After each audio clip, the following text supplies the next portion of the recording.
আরে তোর 10 কোটি টাকার গপ্প এটা আমার শুনাইলে তো লাভ নাই। আমার 50,000 নিছস, এটা দিয়া দিস।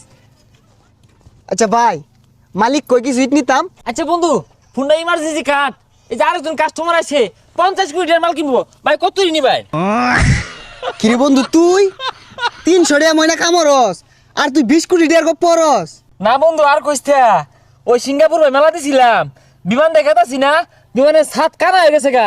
পরে করে ইটনি মারাইছি ডালাই দুল্লা বুরফে দিয়া। এই বিমানের সাথে ইদ্দা ডালাই হরে ফাইজলাই মরস, আমার টিয়া দে। বন্ধু চিন্তা করিস তা, এই সামনের সপ্তাহে তো আমার আমেরিকা ফ্লাইট। ওই বিমানে তলাও ভাঙতো না, ছাদও ভাঙতো না, ওটা হাসা হাসা নিয়ে নামাই দিব, পরে দিয়ালাম টিয়াটা।